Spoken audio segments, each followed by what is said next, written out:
Hey there, practice of the practice community. Are you ready to take your private practice to the next level? Then mark your calendars for September 16th through 19th, 2024, because Level Up Week is back and bigger than ever. Insert rocket emoji here.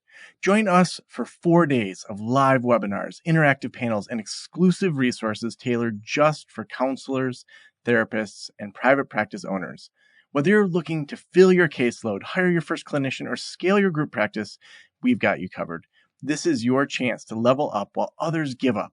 Don't miss out on this game-changing event. Register now at practiceofthepractice.com/level up and get ready to transform your practice. Remember, September 16th through 19th, Level Up Week, your ticket to practice success. Register today and let's level up together. practiceofthepractice.com/level up.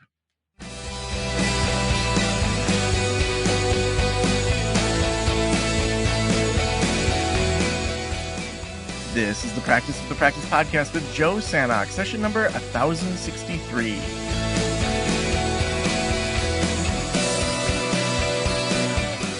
I'm Joe Sanok, your host, and welcome to the Practice of the Practice podcast. I am so excited to have you here today. You know, when it comes to neuroscience, I just love learning so many different things about the way the brain works, how to optimize it, how to think differently. And I know that the field is always growing so much faster than I can keep up with. And that's why I'm so excited to have Dr. Andrew Hill with me today. Dr. Hill is a cognitive neuroscience UCLA, founder of Peak Brain Institute, and a leading neurofeedback practitioner and biohacking coach for clients worldwide. At Peak Brain, Dr. Hill provides individualized training programs to help you optimize your brain across goals of stress, sleep, attention, brain fog, creativity, and athletic performance. Andrew, welcome to the Practice of the Practice podcast. Oh, thanks for having me, Joe. Appreciate it. Oh man, I am so excited about this. When I was writing Thursday is the New Friday, that was from April of 2020 is when I landed the contract with HarperCollins. It was due like mid-September, but I wanted to get it out early because we were going to be living on the road during COVID in a camper. I'm like, I just want to be done with this thing. I was learning so much about kind of neuroscience, neurofeedback, optimizing the brain and applying it while I was writing the book. That for me, it was just such a fun process to write the book. And so I know today we're going to dig in way past any of the kind of surface that I scratched, but would love to just start with Andrew. How did you get into neuroscience, neurofeedback, all of that? Yeah, thanks. So I've been working in the field of neurofeedback for like 25 years or so. And before that, I was working in mental health, doing psychiatric work inpatient. I was managing group homes for folks with multiple disabilities, no language, impaired cognition, and was working really across a different, area of health and human services where people tended to suffer pretty hard, be it locked facility inpatient or heavily structured residential. We just didn't have a lot of what I saw was we didn't have a lot of ability to help people make change. So there was, palliative stuff. We're helping people suffer less, hopefully. But in the inpatient environments, I'd see people come and go, sort of revolving door style mental health, where they'd get stabilized, leave, and come back a few weeks later, in crisis again. And I worked in all these different aspects of mental health for about a decade. And right at the end of that time, I was working in really acute psychiatric hospitals and ended up getting injured. And I couldn't keep doing the work that I was doing in the sort of trenches of mental health. And I ended up getting a job a year or two later working in an autism center, an outpatient center. And this is after leaving the field of mental health for a little while. Then I missed it. So I came back in. I found a local place that had an autism population they were serving. I had some experience in that. And I was curious about them because they did this thing I'd heard about called neurofeedback. So I walked in, hopefully, just to get an internship or some observational hours to figure out, what this stuff was, and ended up walking out with an actual job and spent a couple of years working at this clinic and helping people work on their brains for autism, ADHD, anxiety, seizure, a bunch of stuff. It was a more kid-focused center. And what I saw in the first couple of months of working there just blew my mind. It was really running counter to what I thought was possible. I had spent, over a decade working with people who had really severe challenges, and I saw some of the same types of populations in this outpatient clinic. But I was seeing people come in, and within about 6 or 8 weeks, they were making huge changes in executive function, anxiety, seizures, sensory, social. And I was really just kind of flabbergasted because, from my perspective, these things weren't especially changeable. And yet they were getting better change in this environment than anything I'd ever seen. And so this, again, 25 years ago or more, the field of neurofeedback was pretty nichey. It's still pretty small. But back then, before the modern internet, even the 30 or 40 providers who were most active at the time, about 1,000 people total in the field. Everyone's arguing on the Usenet to give a sense of how long ago it was. For folks who were younger, that was like the precursor to modern forums in the internet, where it was mailing list based forums essentially. And lots of vitriol was being slung back and forth between about three schools of thought in the neurofeedback landscape. Everyone argued that their way was the right way and everyone else was foolish. And, the underlying theories about how this stuff worked, it wasn't reconcilable. And so really a lot of aggressive fighting was happening in the back end of the field at that point. And yet all of those approaches all had better impacts than traditional mental health, psychotherapy, and medication. So against that landscape, I sort of said, well, wait a minute, we're all, decrying our way as the best way and it must work this way or should work that way. Very much a blind men and elephant situation. Everyone's describing something right in front of them, but nobody really had a good sense on what they were doing at a high level. And so I went back to grad school. I went to UCLA and spent some time there studying how neurofeedback works. How does the brain know that certain brain waves are being applauded?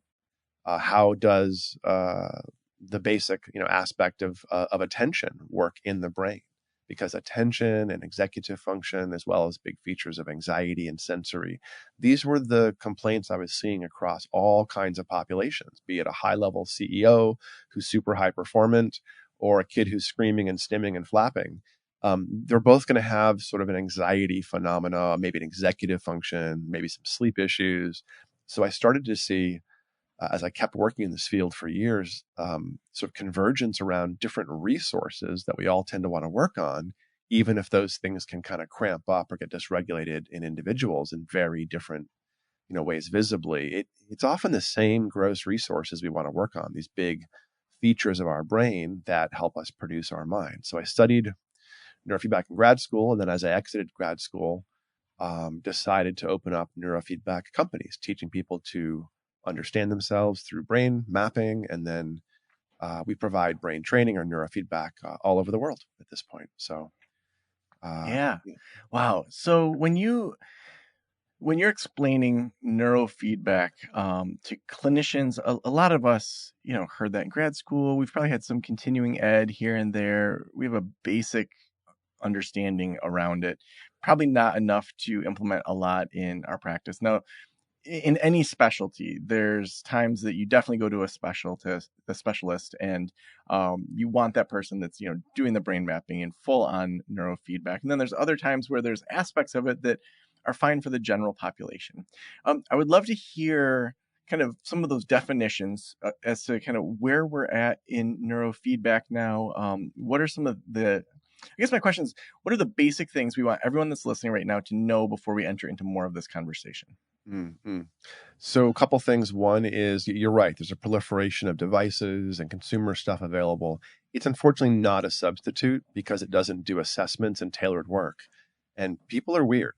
I mean, really weird. So good job, be weird, but you can't train one brain like someone else's brain and expect to get the same result. You can't do the wrong workout in the gym and expect it to work. And that does happen. You can either get weak workouts with the one size fits all system, or you actually cause side effects because you're training your brain in a way it doesn't want to be trained. Generally, in neurofeedback, the process is one, as you learned in grad school, it's associative learning. This is not that special in terms of how it's actually working. It's a little bit technical and magical in that way, but the way we actually create learning is no different than basic associative learning. If a baby's flopping around and suddenly does a baby push-up and can see 12 feet, oh my goodness, the brain remembers next time it wants to see further away and get more information. It remembers that unique conformation of neurons. that fired to produce the push-up. And so increase the amount you can see. The baby wasn't thinking, wait, left arm, wait, right arm. It just kind of did the thing, and the brain took over the complicated, discovering the mastery of doing that particular movement. And that happens in broad resources too. So what I would say in terms of where the field is now, there's a handful, about 8 different things that are pretty much reliable across people. There's other stuff you can do. There's a huge amount of things you can do to the brain and create experience. But in terms of the low-hanging fruit for neurofeedback, the stuff we almost always work successfully with. When I say successfully, we make changes in the brain to the point where we actually eliminate the phenomena in things like ADHD and PTSD and OCD, cravings for alcohol, often sleep issues, sensory anxiety, and social anxiety. Those things are all visible in what's called brain mapping or quantitative EEG. And then you can really think about neurofeedback a lot closer to the personal training end of the pool than therapy. Most people that do this work are therapists. There's about 15,000 people in the world that do neurofeedback professionally. The vast majority of them are therapists who first became therapists or clinicians of some sort, and then they discovered that neurofeedback was impactful for their population of interest, autism or eating disorders or trauma or whatever. And then they learned some neurofeedback for that population, for that complaint. And we have some incredibly gifted people in the field who work combining therapy with neurofeedback, especially in aspects of care that involve trauma. That's a place where you don't just want to help the brain move, but you want to help the person integrate the new skills. But if someone's got ADHD, just get the ADHD out of the way. Or seizures, you don't have to do psychotherapy for seizures. It's really just the brain's ability to resist that phenomena. So there are some gross things you can get access to. What I would probably think maybe is more important than the landscape of neurofeedback, and maybe more germane to clinicians listening, is that you can use brain mapping to understand your clients. I mean, you literally can look at a brain map and a performance test and figure out if executive function, anxiety, fatigue, if those things are in the way, and where the lines are. What aspects of what the person's experiencing are ADHD, what aspects are anxiety or trauma response, what aspects are because their sleep is dysregulated. Those things can all look the same in your clients. You can't tell if someone's necessarily ADHD or has a trauma response unless it's really severe version of one or the other. It can kind of look the same. And a sleep issue really does come along a lot of the time with ADHD. So it can be hard sometimes to tease apart the physiology and the psychology when we're working with people. And if you're trying to do therapy for physiology, well, guess what? It's not going to move very well. And yet you also might want to do the physiological interventions with the therapy, pull the teeth of the posterior cingulate or periaqueductal gray and help someone, soften their amygdala tone so they're not panicking and not in a threat sensitive mode. But it's really part of the process. You would work on that and then do the integration work around trauma. So neurofeedback in a clinical context, usually or often, especially for anxiety and trauma, you see a huge amount of combining these days with techniques like EMDR, brain spotting, DBT, CBT, and then some of the newer versions of cognitive behavioral therapy, things like IFS, internal family systems, somatic therapy. I don't know a lot of neurofeedback providers doing those latter ones, but I do know a lot of somatic and IFS providers because they send me clients. Essentially, I help get the brain out of the way, and then their therapy works. So I guess the point is I'd like people to think about suffering and complaints and goals. They are complex. They're psychosocial, but we've been teaching biopsychosocial for 30 years in grad school. And sometimes I think that the clinicians who were more therapy focused, talk therapy focused, often forget that the physiology, the sleep regulation, the stress regulation, the executive, the speed of processing, these are actually fairly germane resources that may impact how you do therapy. So I can show you your client's brain and teach your client about their brain in a way no one ever has, I guarantee you. And I can teach you to understand people through brain data in a way that will add to your practice if you're a clinician.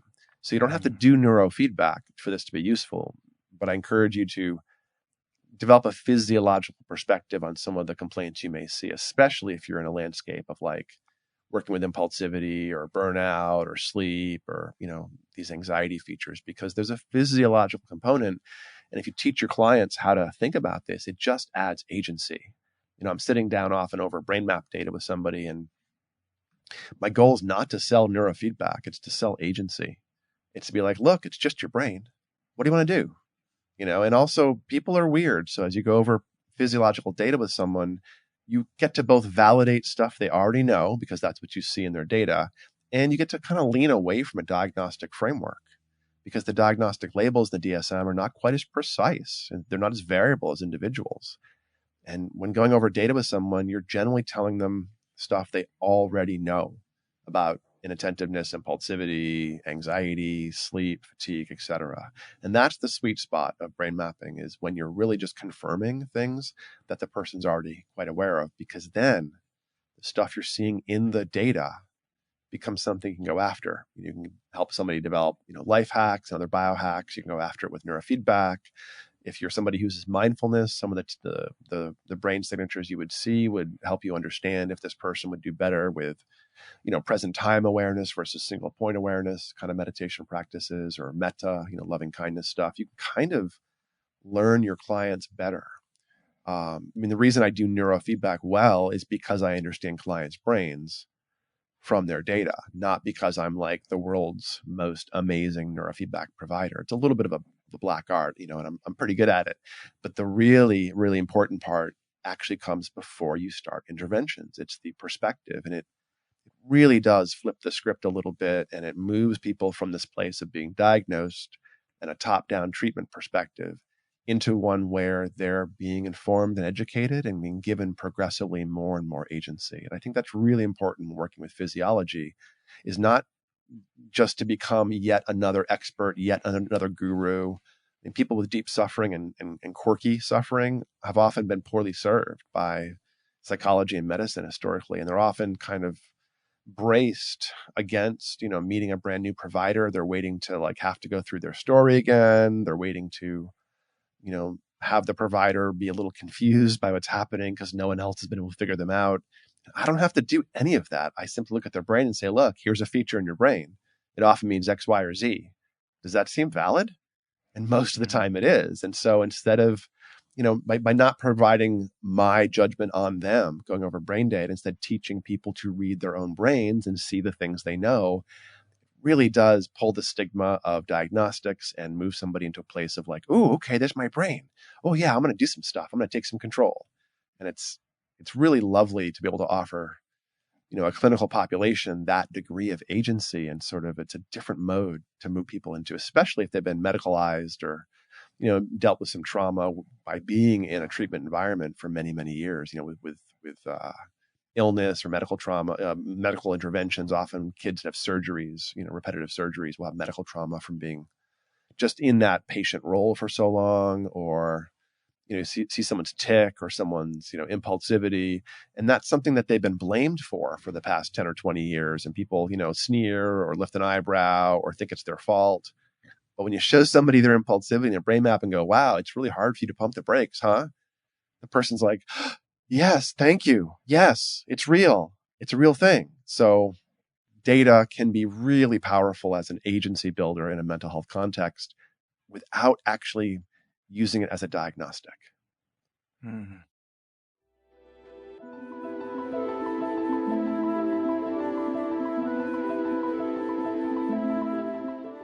As a therapist, I can tell you from experience that having the right EHR is an absolute lifeline. I recommend using therapy notes. They make billing, scheduling, note-taking, telehealth, and e-prescribe incredibly easy. Best of all, they offer live telephone support that's available 7 days a week. You don't have to take my word for it. Do your own research and see for yourself. Therapy Notes is the #1 highest rated EHR system available today, with a 4.9 out of 5 stars on trustpilot.com and on Google. All you have to do is click the link below or type promo code Joe on their website over at therapynotes.com and receive a special 2-month trial absolutely free. Again, that's therapynotes.com, and use promo code Joe on the website. If you're coming from another EHR, Therapy Notes will also import your demographic data quick and easy at no cost. so you can get started right away. Trust me, don't waste any more of your time and try Therapy Notes. Just use promo code Joe at checkout. What are you doing October 1st through 3rd? I want to hang out with you just south of Nashville, Tennessee, down in Franklin.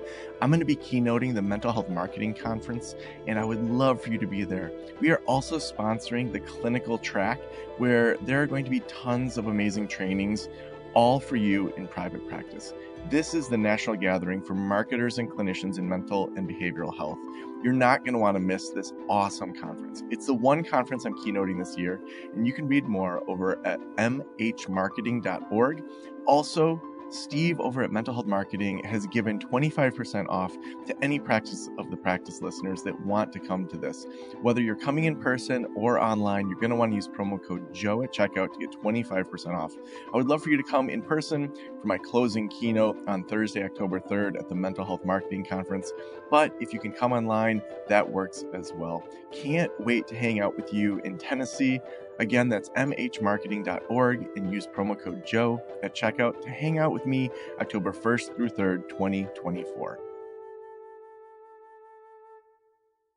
I would love for you to kind of walk us through. So the average clinician has someone in front of them that is dealing with trauma, anxiety, something that they know that brain mapping, neurofeedback could help. Like, how does that flow work? They're in front of them. Is it then they go get brain mapping with someone like yourself, and then there's data that comes back and tips on what they should do? Like, walk us through kind of some of the best practices. And obviously, it's going to be client specific in a lot of areas, where it's going to be like full referrals versus partial referrals. But like, what does that typical collaboration look like for therapists that are going to partner with folks that are doing the brain mapping and helping with that kind of data? Yeah, I mean, a lot of people that do brain mapping are also therapists. So they're really just mapping their client base as they go. But I have a certain fraction, I would say, about half my referring clinicians are super excited to use the tools, but don't want to necessarily become a brain gym and stop seeing their 20, 25, 30 client hours a week. So instead, they refer people out for mapping and maybe for brain training with us. And my company, Peak Brain, does brain mapping in physical offices. We've got 4 in the US and a couple overseas, New York City, LA, St. Louis, Orange County, plus Stockholm and London. But about 80% of our clients never see our offices. So we're a little unusual in that we send equipment out to clients, and we have live coaches walking you through doing brain mapping yourself from home, or neurofeedback yourself ongoing from home. So it depends a little bit on where people are. Let's say somebody was in, New York or LA near one of our big offices, and they're interested in understanding their clients more. I send emails every so often saying, hey, send your clients and I'll teach you. And what they will do is they'll send somebody in. The person will sit down and put a cap on the head, squirt it full of gel. They sit still for about 20 minutes. Half of that's eyes closed and half of that's eyes open, because the brain is in a very different set of states and modes under those two eye conditions. And we also have the person do the world's most boring executive function test, 20-minute go, no go style CPT. And all of these things, the performance on the test, as well as the 2 baseline brain recordings, we then compare to age match samples and see how unusual somebody is. And again, brains are weird. So good job, be weird. It's a little hard to interpret. We know it's unusual, but there's still a step to go through with the client, and I'll get back to that. But the performance testing is very straightforward. If you look impulsive or inattentive, or your reaction times are off, or you show stamina issues during the test, it's really obvious. It's very valid, good face validity in the CPT label. So I can tell somebody very, very discreetly, straightforward way, look, you've got some impulsivity or some inattention, or auditory processing is off, or visual processing is off. And we're just measuring that. And it's interesting. And it's all on a bell curve. So you really quickly get a sense of, well, how in the way is it? Is it more than a standard deviation off the mean? Well, okay, that's kind of in the way.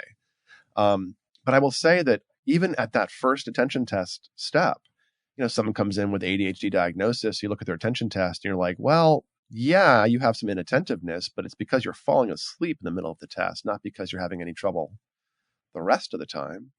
And then you might look at their brain and see all these fatigue phenomena that are stronger than attention phenomena. And that can start to, change the perspective. But what would happen is someone come in for a couple hours, or we send them gear uh, to home, and they work for a couple hours gathering data. And then it takes a couple days to process that data, to do an analysis of one person's activity and performance against the average population. And so after a couple of days of work, we've got a set of PDF files that really outline your executive function as well as, dozens of features in your brain. And I do a review with clients on Zoom. I spend about half an hour teaching them to read their data. So it's not like I write a report saying, here's your diagnosis. It's more like, oh, look, here's your attention test. Let's walk through it and look for quirky things, and I'll teach you what it might mean. And then here's your brain. Let's find all the quirky things, and I'll teach you the physiology of that region and what's under there and what it often means when you have an unusual amount of brain waves in that region. And by doing that, I'm really modeling, coming up with plausible ideas that are bound by the valid data in the performance test and that are really sort of suggested by the brain data. And then of those big features, I walk through all of them with a client, and I sort of, unpack the physiology at each one of those locations. And usually most of what I identified is important to them. They already know about it. It's rare that I'm like, oh, hey, here's a plausible idea. And they're like, yeah, not me. That's a little rare. Usually I'm finding between a half a dozen and about a dozen things in any particular person's brain data. And it's usually like 95% of those are just valid. Like the person already kind of understands that and knows it. And it's a goal for them typically. So I find these features in a brain set, a set of data, both performance and physiology. And then we would send the client the review video and the raw data files after we do a review and sit down over Zoom. So at this stage, the client has now been pretty thoroughly educated about their physiology, kind of like going to Equinox and doing a big DEXA scan and a bone density scan and a history of your nutrition. Then you sit down with a personal trainer and go through it all and try to figure out where there's performance opportunities or bottlenecks that you might want to work on. And you probably know about most of those already. That's kind of what we do is I, go through all the data, and I find generally the reliable stuff you can see. You can see executive function things pretty reliably, whether or not they're, ADHD or post-COVID fog or a concussion, you can kind of see it. And you can see all the flavors of anxiety pretty much, perseveration, rumination, hypervigilance, sensory, social, they all kind of show up pretty clearly. Speed of processing is your alpha speed. That's pretty obvious. And then there's a few other things you can see that are a little hard to interpret. You can see concussion type phenomena, but we wouldn't know if they're from an actual concussion or, sleep issues or other, things causing brain fog, unless it's very, very acute. And after walking through all this data, the person, again, generally feels pretty validated and is pretty happy, even if it's suffering we found, because if you see things on a brain map, well, then you know how they operate. And that starts to give you ideas about how to change them. So as I'm walking through data, it's never a conversation where I'm saying, I'm sorry, sir, here's something wrong with you. It's more like, oh, hey, here's a quirky thing in your brain. This often means X, Y, or Z. Oh, that's true for you. Is that important to you? Oh, that's important to you. Okay. That must be frustrating. Okay. Well, this is a thing that we can often change usually. Let's make a note of that. And so it's agency providing, because either I have a technique to reach in and push it around with neurofeedback, or it's, more systemic. I'm like, oh, look at this. Your deep sleep is clearly poor all the time. Oh yeah. You came in for sleep issues. Yeah, that makes sense. Oh, you're eating before bed. Yeah. Stop that.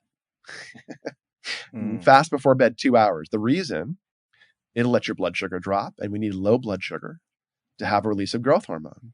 So sometimes you can spot something in physiology like the alpha speed being slow or spread out, which will produce word finding issues and delayed recall, the delta speed being super fast, which is the brain pushing into the foreground with its metabolic, recovery mode. And if I see that, I can tell someone's not sleeping well, has some brain fog, and has delayed access for words and names and tip of the tongue. And if I posit that model and they're like, oh gosh, yes, I'm always hunting for names and I'm always tired. Okay, well, it's not your memory, that's your sleep. Your brain's not running fast enough to hand off information. Clearly, look at this delta, sir, or ma'am, look at this alpha. Yeah, here's how you change that. You fast before bed, and that'll help your deep sleep. And I give them the insulin/metabolic description about the why you should do it. Also, people often don't know why they shouldn't eat before bed. And the growth hormone suppression is a big piece of it. Another big piece is the melatonin signal that rises later in the day suppresses insulin release. So as melatonin goes up, insulin drops and starts to go away. This is one of the reasons why we snack at the end of the day. If we have, like, evolutionarily, if we have access to calories, we better eat them and store them at the end of the day because they might not be there tomorrow. In our modern world, that doesn't work so well, and we can just eat forever and have metabolic issues. But if you do allow yourself to fast, you get a pretty strong blood sugar drop, and you also clear insulin. So you have no blood sugar and no insulin, which is great. And then 2 hours after you fall asleep, if you're, 30 years old or above, you get your only pulse of growth hormone. If you're young, you get a trickle all the time. But if you're older, you get one pulse of growth hormone once a day when you first get into deep sleep, unless you've had food before bed. And then you skim the surface of sleep all night long and wake up hungry and tired. So the point is I might see biohacking advice. I might see things around stress. Another example is the front midline, the anterior cingulate, which gets dysregulated in many things we treat, so to speak, or as a psychological landscape. Many of us listening to this show today work on phenomena that involve the anterior cingulate. The anterior cingulate is the CEO or project manager of the brain. It holds things in the mind, the internal mind. It also helps you do things like what you're valuing, what you're thinking about. It helps you do temporal discounting, like when you overcommit to the task that's 2 months away because you're like, yeah, I can do that. That's temporal discounting. Or when you're like, oh my God, I can't do this thing right now. It's too intense. It's too much work. Well, that's the other side of it. And the anterior cingulate helps with that. It helps with selecting from conflict. If you're going to step into traffic when the walk signal flashes, but at the same time a car comes screeching around the corner, you have to select from competing demands. And that's also front midline, anterior cingulate kind of things. So many of us will have an excess of theta, front midline theta it's called. And that's like a disinhibition of the tissue. And others of us will have front midline beta excess. And if you have lots of beta, that tissue gets caught in high gear and we tend to perseverate or become obsessive. And if it's very, very strong, it's full-blown OCD. You can see OCD on a brain map really clearly for most people as a blob of beta, 3 standard deviations excessive beta on the front midline. And if they have theta, disinhibited tissue, the mind is sort of looking for things to latch onto. And you get like low-key tick type behavior in the brain. So lots of front midline theta can produce songs playing in the head all day long, that earworm phenomena. Or it can produce nail biting, where you like obsessively chew on things. So it's kind of a ticky and picky kind of signature when the theta is high. So if you're dealing with somebody and you're trying to support them and treat them, and they have strong OCD, and you look at their brain and you see front midline beta, well, then that gives you ideas about how they're operating versus theta, an idea about the flavor of OCD they might have or the flavor of tic. And then if you're smart, you might look at the literature and go, wait a minute, this kid I'm treating has OCD and they haven't found any medication to work on it. And yet the brain looks like it has classic OCD.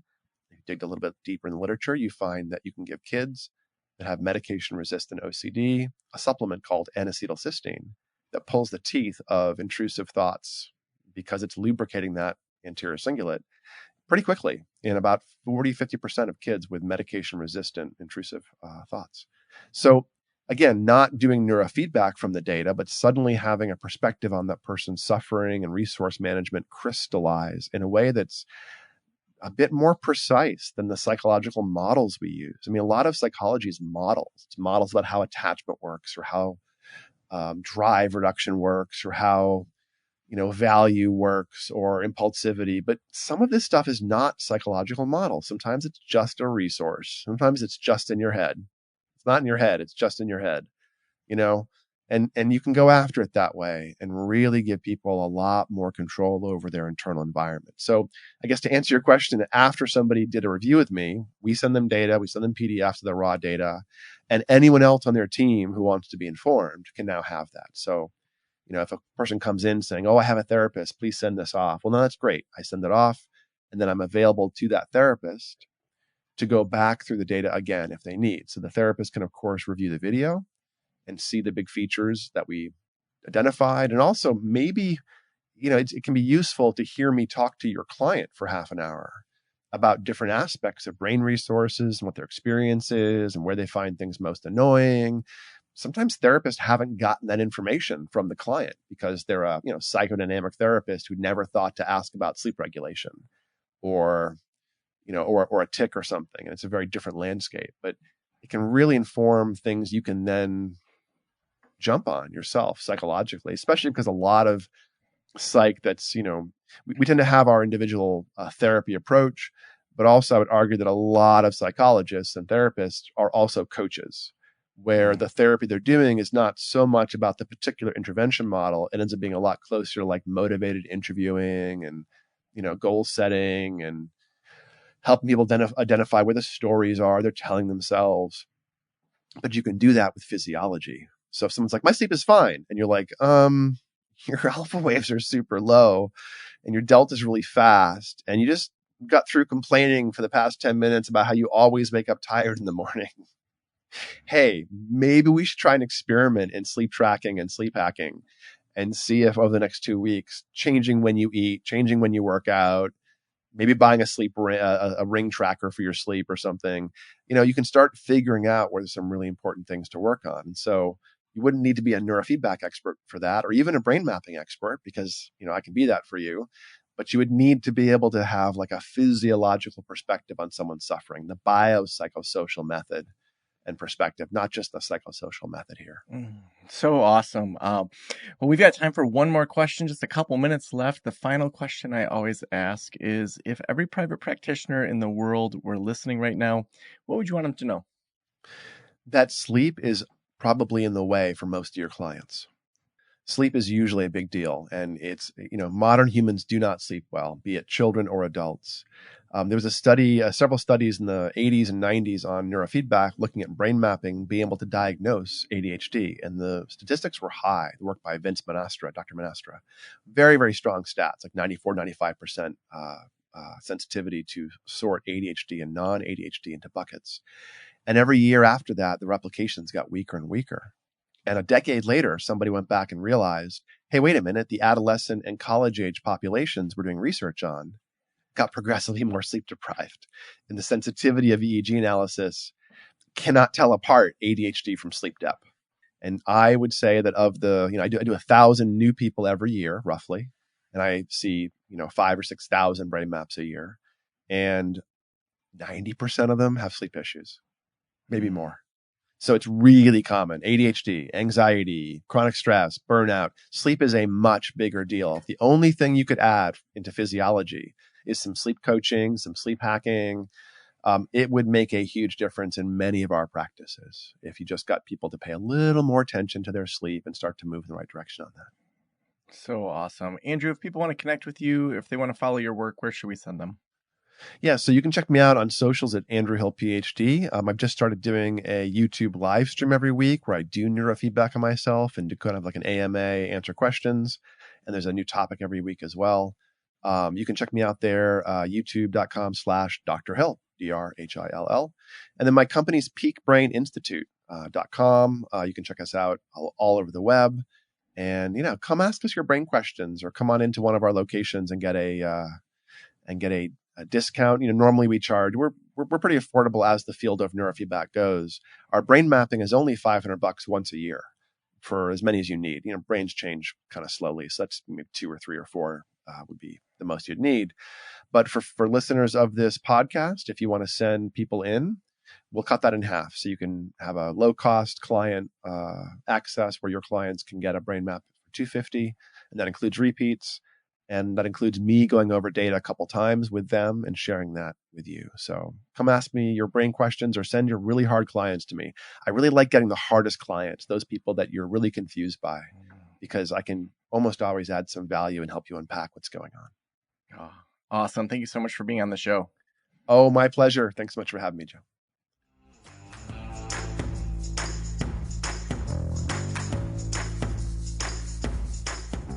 What a great show. We are going to be hanging out down just south of Nashville in Franklin, Tennessee at the Mental Health Marketing Conference. I'm going to be doing the closing keynote on Thursday. So if you want to head on over to mhmarketing.org, just use promo code Joe at checkout. You're actually going to get half off your ticket. So come hang out with me and all the folks that are down there. Also, we couldn't do this show without our amazing sponsors. Today, Therapy Notes is our sponsor. They are the best electronic health records out there. Check them out over at therapynotes.com. Use promo code Joe at checkout to get a few months for free. Thank you so much for letting me into your ears and into your brain. Have a great day. I'll talk to you soon. Special thanks to the band Silence is Sexy for that intro music, and this podcast is designed to provide accurate and authoritative information in regard to the subject matter covered. It is given with the understanding that neither the host, the producers, the publishers, or guests are rendering legal, accounting, clinical, or other professional information. If you want a professional, you should find one.